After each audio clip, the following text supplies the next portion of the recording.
ಎಲ್ರಿಗೂ ನಮಸ್ಕಾರ. ಕಥಾಂಧರಕ್ಕೆ ನಿಮ್ಮೆಲ್ರಿಗೂ ಆತ್ಮೀಯವಾದ ಸ್ವಾಗತ. ಅಣ್ಣ ತಂಗಿ ಸಂಬಂಧ ಅನ್ನೋದು ಪವಿತ್ರವಾದ ಬಂಧ. ಅದು ಯಾರೂ ಕೂಡ ಬಿಡಿಸಲಾಗದ ಬಂಧ. ಅಣ್ಣಂಗೆ ಏನಾದರೂ ಸಮಸ್ಯೆ ಆದರೆ ಅಲ್ಲಿ ತಂಗಿಗೆ ಏನಾದರೂ ಸಮಸ್ಯೆ ಆದರೆ ಅಲ್ಲಿ ಅಣ್ಣ ಆ ಸಮಸ್ಯೆಗಳನ್ನ ಬಗೆಹರಿಸ್ಕೋಬೇಕು. ಇವರು ಮೂವರು ಕೂಡ ಸಹೋದರಿಯರ ಮಕ್ಕಳು, ಅಂದ್ರೆ ಅಕ್ಕ ತಂಗಿಯರ ಮಕ್ಕಳೇ ಅಕ್ರಮ ಸಂಬಂಧಕ್ಕೆ ಒಳಗಾಗಿ ಈ ಪ್ರಕರಣ ಕೊಲೆಯಲ್ಲಿ ಅಂತ್ಯ ಕಂಡಿದೆ. ಹಾಗಾದ್ರೆ ಈ ಪ್ರಕರಣ ಎಲ್ಲಿ ನಡೀತು ಅಂತ ನೋಡೋದಾದ್ರೆ ಕೊಡಗು ಜಿಲ್ಲೆಯ ಮಡಿಕೇರಿ ತಾಲೂಕಿನ ಭಾಗಮಂಡಲದ ಕುಂದಚೇರಿ ಅನ್ನೋ ಗ್ರಾಮ. ಆ ಕುಂದಚೇರಿ ಅಂತ ಗ್ರಾಮದಲ್ಲಿ ಒಬ್ಬ ತಾಯಿಗೆ ಮೂವರು ಹೆಣ್ಣು ಮಕ್ಕಳು. ಈ ಮೂವರು ಹೆಣ್ಣು ಮಕ್ಕಳೇ ಈ ಮೊದಲನೇ ಮಗ ಆರೋಪಿ ಹಂತಕ ಯಾರಿದ್ದಾನೆ ಅವನು ಚಂದು ಆದ್ರೆ ಎರಡನೇ ಮಗ ಕುನ್ನಿ ರಾಮ ಮತ್ತೆ ಮೂರನೇ ಮಗಳು ಯಶೋಧ. ಈ ಮೂವರು ಕೂಡ ವರ್ಷೆಯಲ್ಲಿ ಅಣ್ಣ ತಂಗಿರಾಗಬೇಕು, ಆದರೆ ಇವರು ಅಕ್ರಮ ಸಂಬಂಧನ ಹೊಂದಿದ್ರು. ಈ ಕುನ್ನಿ ರಾಮ ಮೂಲತಃ ಕೇರಳದವನು. ಕೇರಳದ ಅಂದ್ರೆ ಕುನ್ನಿ ರಾಮನ ತಾಯಿಯನ್ನ ಕೇರಳ ರಾಜ್ಯಕ್ಕೆ ಮದುವೆ ಮಾಡಿ ಕೊಡಲಾಗಿತ್ತು.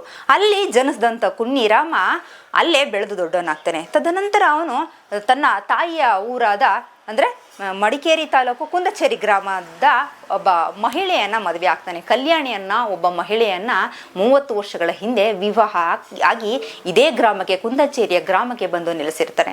ಆ ಪ್ರೀತಿ ಪ್ರೇಮಕ್ಕೆ ಸಾಕ್ಷಿ ಎಂಬಂತೆ ಆ ಕುನ್ನಿ ರಾಮ ಮತ್ತೆ ಕಲ್ಯಾಣಿಯ ದಂಪತಿಗೆ ಒಬ್ಳು ಮಗಳು ಹುಡ್ತಾಳೆ. ಅವಳು ಕೂಡ ಬೆಳೆದು ದೊಡ್ಡವಳಾಗಿ ಅವಳಿಗೂ ಕೂಡ ಮದುವೆ ಆಗಿದೆ.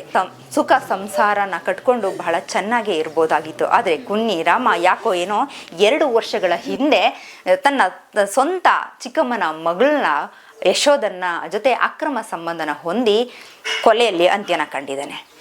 ಈ ದೊಡ್ಡಮ್ಮನ ಮಗ ಅಂದ್ರೆ ಚಂದು 65ರಿಂದ 70 ವರ್ಷ ಆಗಿರಬಹುದು. ಆ ಚಂದು ಅಣ್ಣ 2 ವರ್ಷದಿಂದ ಈ ಕುನ್ನಿ ರಾಮ ಮತ್ತೆ ಯಶೋಧನ ನಡುವೆ ಅಕ್ರಮ ಸಂಬಂಧ ಏರ್ಪಟ್ಟಿತ್ತು. ಆವಾಗ ಇವರಿಬ್ಬರಿಗೂ ಕೂಡ ಸಾಕಷ್ಟು ಬಾರಿ ಬುದ್ಧಿನ ಹೇಳ್ತಾ ಇದ್ದ. ಈ ತರ ಮಾಡಬಾರ್ದು, ಯಾರಾದ್ರೂ ನೋಡಿ ನಗಾಡ್ತಾರೆ, ನೀವಿಬ್ರು ಅಕ್ರಮ ಸಂಬಂಧ ಹೊಂದಿದ್ದೀರಲ್ಲ, ಈ ಸ್ವಂತ ಚಿಕ್ಕಮ್ಮದಿರ ಮಕ್ಕಳು ಅಣ್ಣ ತಂಗಿ ಆಗ್ಬೇಕು, ದೂರದವ್ರಲ್ಲ ಏನಲ್ಲ, ಆದ್ರೂ ಕೂಡ ನೀವು ಅಕ್ರಮ ಸಂಬಂಧನ ಹೊಂದಿರೋದು ತಪ್ಪು ಅಂತ ಸಾಕಷ್ಟು ಬಾರಿ ಬುದ್ಧಿನ ಹೇಳ್ತಾನೆ. ಆದ್ರೆ ಆ ಮಾತನ್ನ ಕೇಳಿದಿದ್ರೆ ಬಹುಶಃ ಇವತ್ತು ಅವರಿಬ್ರು ಜೀವಂತ ಇರ್ತಾ ಇದ್ರೇನೋ. ಆದ್ರೆ ಇದ್ಯಾವುದು ಕೂಡ ಅವರು ತಲೆ ಕೆಡಿಸ್ಕೊಂಡಿಲ್ಲ. ಬೇಡ, ಹೆಣ್ಣು ಮಗಳಾದಂತಹ ಯಶೋಧ ಕೂಡ ಈ ಯಾವುದೇ ವಿಚಾರಕ್ಕೆ ತಲೆ ಕೆಡಿಸ್ಕೊಂಡಿಲ್ಲ. ಜೊತೆಗೆ ಅವಳು ಮದುವೆ ಆಗಿರ್ಲಿಲ್ಲ, 45 ವರ್ಷ ಆದ್ರೂ ಕೂಡ ಅವಳು ಮದುವೆ ಆಗಿರ್ಲಿಲ್ಲ ಅನ್ನೋ ಮಾಹಿತಿ ಇದೆ. ಇನ್ನೊಂದು ಕಡೆ ಯಾರು ಅಣ್ಣ ಚಂದು ಇದ್ದಾನೆ, ಅವನು ಇನ್ನೊಂದು ಅಲ್ಲಿ ಆ ಊರಲ್ಲಿ ಮಾತಾಡೋ ಅಂಥದ್ದು ಏನೋ ಯಶೋಧ ಇದ್ದಾಳೆ ಕೊಲೆಯಾದವಳು, ಅವಳ ಮೇಲೆ ಈ ಚಂದುಗೆ ಮೋಹ ಇತ್ತು. ಹಾಗಾಗಿ ಅವರಿಬ್ರು ಅಕ್ರಮ ಸಂಬಂಧ ಹೊಂದಿರೋದನ್ನ ಇವನ್ಗೆ ಸಹಿಸ್ಕೊಳಕ್ ಆಗ್ತಿರ್ಲಿಲ್ಲ. ಹಾಗಾಗಿ ಅವ್ರ ಕೈಲಿ ಯಾವಾಗಲೂ ಕೂಡ ಜಗಳಕ್ಕೆ ಹೋಗ್ತಾ ಇದ್ದ ಅಂತ ಕೆಲವರು ಮಾತಾಡ್ತಾರೆ. ಅದು ಏನೇ ಇರಲಿ, ಇದೇ ವಿಚಾರಕ್ಕೆ ಕುನ್ನಿ ರಾಮ ಮತ್ತೆ ಯಶೋಧ ಅವರಿಬ್ರು ಕೂಡ ಅಕ್ರಮ ಸಂಬಂಧನ ಹೊಂದಿದ್ರು ಅನ್ನೋ ಕಾರಣಕ್ಕೆ ಪದೇ ಪದೇ ಈ ಚಂದು ಮತ್ತೆ ಈ ಮೂವರ ನಡುವೆ ಗಲಾಟೆ ನಡೀತಾನೆ ಇರುತ್ತೆ. ಏನೇ ಗಲಾಟೆ ಆಗಲಿ, ಏನೇ ಜಗಳ ಆದ್ರೂ ತಾರಕಕ್ಕೆ ಏರಿರೋದಿಲ್ಲ, ಸಣ್ಣ ಪುಟ್ಟ ಗಲಾಟೆಲೆ ಮುಗ್ದೋಗಿರುತ್ತೆ. ಹಾಗಾಗಿ ಏನೋ ಇವರಿಬ್ರು ಕೂಡ ಅಷ್ಟಾಗಿ ತಲೆ ಕೆಡಿಸ್ಕೊಂಡಿರೋದಿಲ್ಲ. ಪ್ರೀತಿ ಪ್ರೇಮ ಸರಸ ಸಲ್ಲಾಪದಲ್ಲೇ ತೊಡಗಿರ್ತಾರೆ. 2 ವರ್ಷದ ಹಿಂದೆ ತನ್ನ ಹೆಂಡತಿ ಕಲ್ಯಾಣಿ ಮತ್ತೆ ಮಗಳನ್ನ ಬಿಟ್ಟಂತ ಕುನ್ನಿ ರಾಮ ಯಶೋಧ ಅಂದ್ರೆ ಚಿಕ್ಕಮ್ಮನ ಮಗಳು ಯಶೋಧನ ಜೊತೆನೆ ಸಂಬಂಧನ ಹೊಂದಿ ಅವಳ ಜೊತೆನೆ ಇರ್ತಾನೆ. ಇದು ಅತಿಯಾಗಿ ಹೋಗಿರುತ್ತೆ. ಯಾವಾಗಲೂ ನೋಡಿದಂತಹ ಚಂದುಗೆ ಇದನ್ನ ಸಹಿಸ್ಕೊಳಕ್ಕೆ ಆಗ್ತಾ ಇರೋದಿಲ್ಲ. ಮಾರ್ಚ್ 11ನೇ ತಾರೀಕು ಕುಂದಚೇರಿಯ ಗ್ರಾಮದ ಅದೇ ಸಮುದಾಯದ ಒಂದು ಮಗುನ ನಾಮಕರಣ ಇರುತ್ತೆ. ಎಲ್ಲರನ್ನೂ ಕೂಡ ಕರೆದಿರ್ತಾರೆ ಆ ಒಂದು ನಾಮಕರಣಕ್ಕೆ.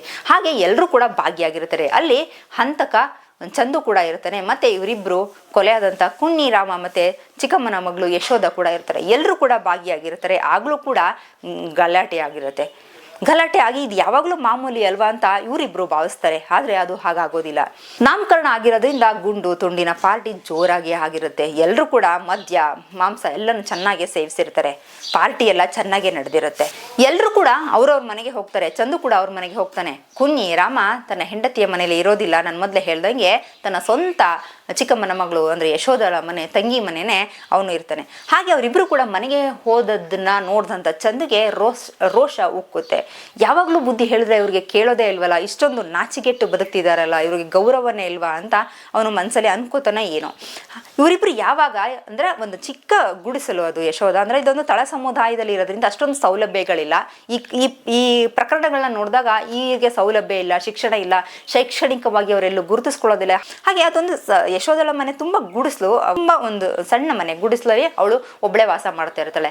ಪಾರ್ಟಿ ಎಲ್ಲ ಮಾಡಿಕೊಂಡು ಮದ್ಯ ಮಾಂಸ ಎಲ್ಲನೂ ಸೇವನೆ ಮಾಡಿ ಪಾರ್ಟಿ ಎಲ್ಲ ಮುಗಿದು ಇನ್ನೇನು ಅಂತ ಯಶೋಧ ಮತ್ತೆ ಕುನ್ನಿರಾಮ ಆ ಸಣ್ಣ ಒಂದು ಗುಡಿಸಲ ಮನೆಗೆ ಹೋಗ್ತಾರೆ. ಇದನ್ನ ನೋಡ್ತಂತ ಚಂದಿಗೆ ರೋಷ ಉಕ್ಕು ಬರುತ್ತೆ. ಯಾವಾಗ ಹೇಳಿದ್ರು ಇವರು ಅರ್ಥನೆ ಮಾಡ್ಕೋತಿಲ್ವಲ್ಲ, ಇಷ್ಟೊಂದು ಮರ್ಯಾದೆ ಬಿಟ್ಟು ಬದುಕ್ತಾ ಇದಾರಲ್ಲ ಅಂತ ಅನ್ಕೊಂಡ ಚಂದು ಹೋಗಿ ನೋಡ್ತಾನೆ ಅವರಿಬ್ರು ಅಕ್ರಮ ಸಂಬಂಧದಲ್ಲಿ ತೊಡಗಿದ್ರು ಅನ್ನೋದು ಕೂಡ ಅವನು ಪೊಲೀಸರ ಮಾಹಿತಿ ವೇಳೆ ಬಾಯಿ ಬಿಟ್ಟಿದ್ದಾನೆ ಚಂದು.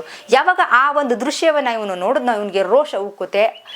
ಮಚ್ಚನ ತಗೊಂಡು ಹೋಗಿರ್ತಾರೆ ಚಂದು. ಆ ಮಚ್ಚನಲ್ಲಿ ಅವರಿಬ್ರು ಮಲಗಿದಂಥ ಸಂದರ್ಭದಲ್ಲಿ ಈ ಒಂದು ಭಾಗಕ್ಕೆ, ಅವರ ಒಂದು ಕೆನ್ನೆ ಮತ್ತೆ ಕುತ್ತಿಗೆಯ ಭಾಗಕ್ಕೆ ಹೊಡಿತಾರೆ. ಅವು ಹೊಡೆದಾಗ ಅವರಿಬ್ರು ಕೂಡ ಒಂದೇ ಜಾಗಕ್ಕೆ ಏಟು ಬಿದ್ದಿದೆ. ಕುನ್ನಿರಾಮ ಮತ್ತೆ ಯಶೋಧಂಗೆ ಇಬ್ರಿಗೂ ಕೂಡ ಒಂದೇ ಜಾಗಕ್ಕೆ ಏಟು ಬಿದ್ದಿದೆ. ಇಲ್ಲಿ ಒಂದು ಸ್ಕಿನ್ ಓಪನ್ ಆಗಿ ಸ್ಪಾಟ್ ಅಲ್ಲೇ ಸತ್ತೋಗ್ತಾರೆ. ರಕ್ತದ ಮಡುವಿನಲ್ಲಿ ಅವರಿಬ್ಬರ ದೇಹ ಬಿದ್ದಿದೆ.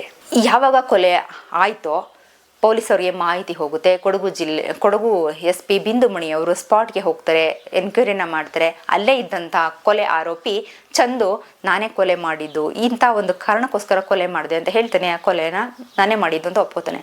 ಅವನ ಅರೆಸ್ಟ್ ಕೂಡ ಮಾಡ್ತಾರೆ. ಏನೇ ಹೇಳಿ ಇದು ಅಕ್ರಮ ಸಂಬಂಧ ಅನ್ನೋದೇ ಒಂದು ತಪ್ಪು. ಅದರಲ್ಲೂ ಕೂಡ ಅಣ್ಣ ತಂಗಿ ಆಗಬೇಕು, ಅದೊಂದು ಪವಿತ್ರವಾದ ಬಂಧ. ಅವರೇ ಅಕ್ರಮ ಸಂಬಂಧನ ಹೊಂದಿದ್ದು ಬಹಳ ಒಂದು ಹೀನಾಯ ಕೃತ್ಯ. ಅಂಥದ್ರಲ್ಲಿ ಈ ಒಂದು ಅಣ್ಣ ಸಾಕಷ್ಟು ಬಾರಿ ಬುದ್ಧಿ ಹೇಳಿದ್ದ. ಇವನಿಗೆ 60-70 ವರ್ಷ ಆಗಿದೆ, ಸಾಕಷ್ಟು ಬಾರಿ ಬುದ್ಧಿ ಹೇಳಿದ್ದಾನೆ, ಆದರೂ ಕೂಡ ಅವರು ಕೇಳಿಲ್ಲ. ಹಾಗಂದಾಗ ಕೊಲೆನೇ ಮಾಡಿ ಅದನ್ನ ತೀರ್ಸ್ಕೋಬೇಕು ಅಂತ ಏನಿರ್ಲಿಲ್ಲ. ಪೊಲೀಸ್ ಅವ್ರಿಗೆ ಮಾಹಿತಿನ ಕೊಡ್ಬೋದಾಗಿತ್ತು, ಇವರಿಬ್ಬರು ಈ ತರ ಅಕ್ರಮ ಸಂಬಂಧನ ಹೊಂದಿದ್ದಾರೆ ಅಂತ. ಊರವ್ರ ಜೊತೆ ಹಿರಿಯವ್ರ ಜೊತೆ ಬುದ್ಧಿನ ಹೇಳಿಸ್ಬೋದಾಗಿತ್ತು. ಈ ತರ ಮಾಡಿ ಅವ್ರನ್ನ ಸರಿದೂಗಿಸ್ಬೋದಾಗಿತ್ತು. ಅಥವಾ ಇವನ್ಗೆ ಆ ದೃಶ್ಯನ ನೋಡಕ್ಕಾಗಲ್ಲ, ಇಲ್ಲಿ ನಮ್ ಗೌರವ ಹಾಳಾಗುತ್ತೆ ಅಂದ್ರೆ ಬೇರೆ ಕಡೆ ಹೋಗಿ ಅವರ ಜೀವನನ ಮಾಡ್ಬೋದಾಗಿತ್ತು. ಈ ತರ ಅವಕಾಶ ಇದ್ರೂ ಕೂಡ ಕಾನೂನಿನ ಕೈಗೆ ಎತ್ಕೊಂಡು ತನ್ನ ಸ್ವಂತ ತಂಗಿ ಮತ್ತೆ ತಮ್ಮನ್ನ ಕೊಲೆ ಮಾಡಿದ್ದು ಒಂದು ಘೋರ ದುರಂತವೇ ಸರಿ. ಮತ್ತೆ ಕುನ್ನಿರಾಮ ಮತ್ತೆ ಯಶೋಧ ಯಾವ ಕಾರಣಕ್ಕೆ ಮದುವೆ ಆಗಿರೋ ಗೊತ್ತಿಲ್ಲ. ಆದರೆ ಕುನ್ನಿರಾಮಗೆ ಮದುವೆ ಆಗಿ ಅವಳ ಪ್ರೀತಿಗೆ ಸಾಕ್ಷಿಯಾಗಿ ಒಬ್ಳು ಮಗಳಿದ್ದು, ಅವಳ ಜೀವನನ ನೋಡ್ಬೋದಾಗಿತ್ತು. ತನ್ನ ಹೆಂಡತಿ ಜೊತೆ ಸುಖ ಸಂಸಾರವನ್ನ ಮಾಡ್ಬೋದಾಗಿತ್ತು. ಅದೆಲ್ಲವನ್ನು ಬಿಟ್ಟು ಸ್ವಂತ ಚಿಕ್ಕಮ್ಮನ ಮಗಳು ತಂಗಿನೇ ಜೊತೆನೆ ಅಕ್ರಮನ ಸಂಬಂಧನ ಹೊಂದದ. ಮತ್ತೆ ಸಂಬಂಧಗಳ ಮೌಲ್ಯಗಳನ್ನ ತಿಳಿಸ್ಲಿ, ಮತ್ತೆ ಶಿಕ್ಷಣವನ್ನ, ಬಹಳ ಮುಖ್ಯವಾಗಿ ಶಿಕ್ಷಣದ ಕೊರತೆ ಇದೆ, ಅವರ ಶಿಕ್ಷಣವನ್ನ ಕೊಡ್ಲಿ ಅಂತ ಹೇಳ್ತಾ ಈ ವಿಡಿಯೋನ ನನಗೆ ಮುಗಿಸ್ತಾ ಇದ್ದೀನಿ. ಮತ್ತೊಂದು ವಿಶೇಷ ವಿಡಿಯೋದೊಂದಿಗೆ ಮತ್ತೆ ಭೇಟಿ ಆಗೋಣ.